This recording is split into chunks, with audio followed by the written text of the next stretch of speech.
Shenelle and Shehaan, thank you very much for being on Insight. It's a huge pleasure to have you. Thanks for having us. As I said off camera, you guys are huge on the online platform, and it's actually quite amazing to see two local creators that have basically started from scratch and built up, 100,000 on YouTube, 100,000 on Instagram, and how many thousands on Facebook? 70 on Facebook, but okay, so I assume it's been 4 or 5 years of doing this? Yes. Yep. 5 years now, I think. Yeah, I guess you could say we started with our first video on YouTube in 2018. Okay. But I think consistently making content on Sri Lanka began from 2019. Okay, so well, 4 short years. yes. I mean, when I heard you say, Shenelle, on TV that you might be the only Sri Lankan creators in this space that are producing content in English. That's quite surprising to me. Well, why do you think that is? I think even when we began, we looked at the sphere, the industry, and we were like, okay, there's nobody creating content in English. Perhaps it's because maybe foreigners, or maybe there's no market of people who want to listen to local creators, is what I assumed. Okay. I guess because it was untapped, nobody really wanted to attempt it as well. But we wanted to give it a shot. Also, if you think of it, I mean, before we got into it, our concerns were also, there's only such a small populace of Sri Lankans who speak in English anyways. Yeah.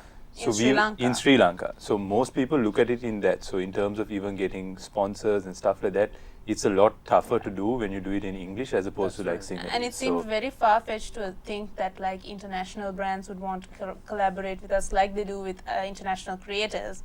And we actually didn't even think about Sri Lankan audience that lived abroad. We just assumed that.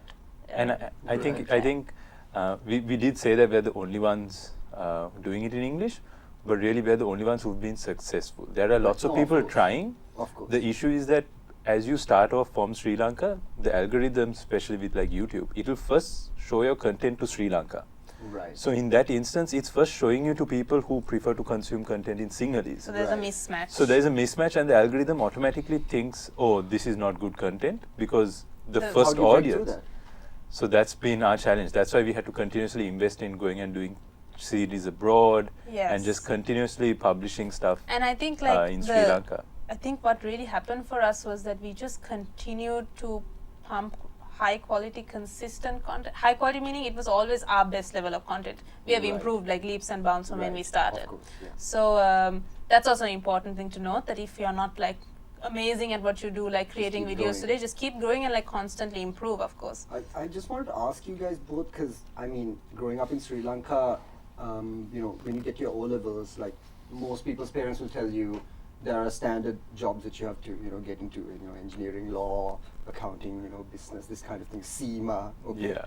So what was it like telling your parents or your guardians or whoever it was? I mean, you were fairly young when you started out. I mean, this would have been a hell of a career path to choose. Did you have a lot of convincing to do to people around you, or how do you? Definitely. I think Shehaan had a lot of convincing to do. I was very lucky in the fact that I was always navigating my higher education, the career path I wanted to take. My mom always felt I think I took charge of the direction of my life from a very young age. I always told her what I wanted to do, and she would help me facilitate it, or if she didn't, I would go out. And so when I wanted to become a model at 16, she was absolutely not.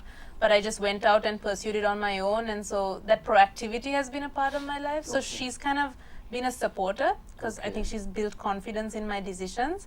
I didn't face too much resistance, but I know Shehaan for did. me it was definitely different. I had already done CIM, and I was in that whole thing, and then I told my mom I'm quitting and I'm going to be doing... Were you working somewhere before? Yeah, I was.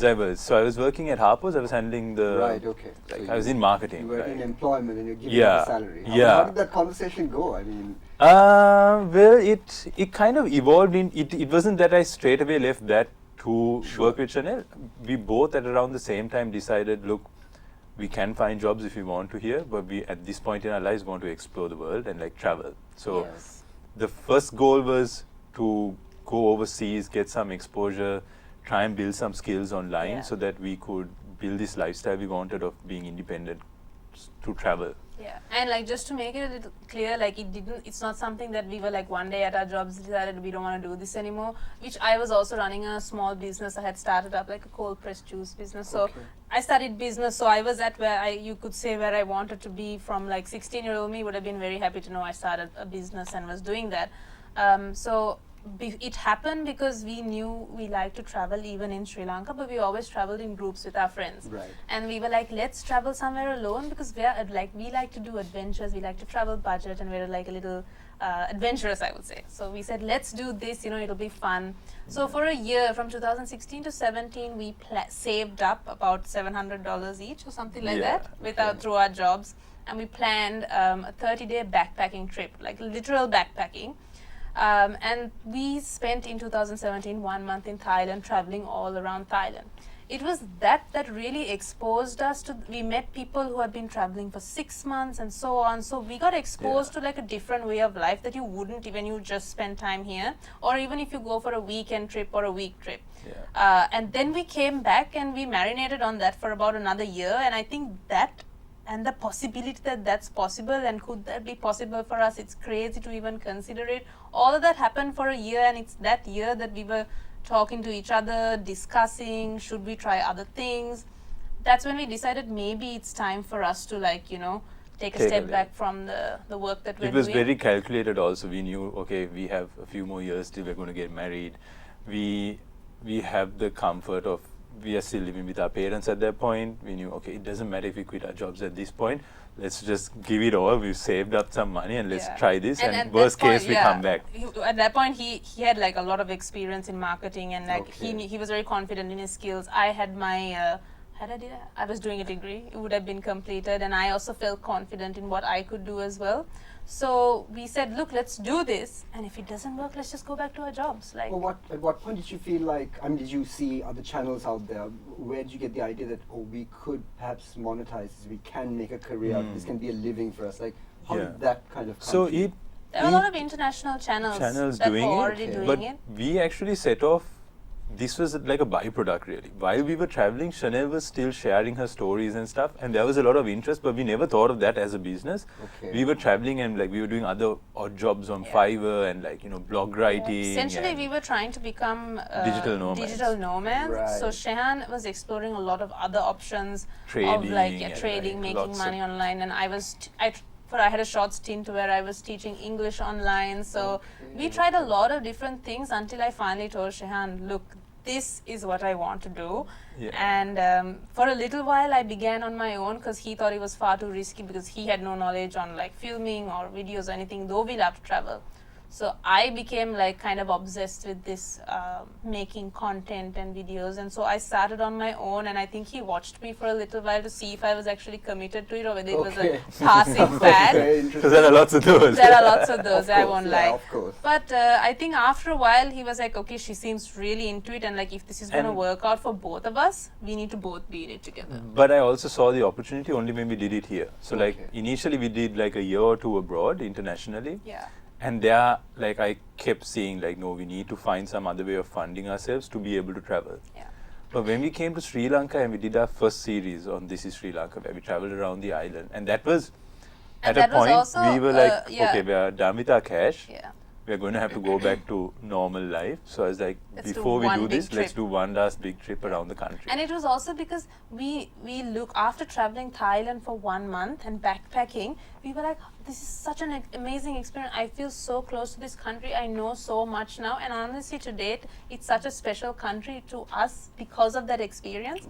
And I was like, why is it that we don't explore Sri Lanka in the same way? Why can't we take a backpack and go backpacking around our country for 30 days? And what would we learn?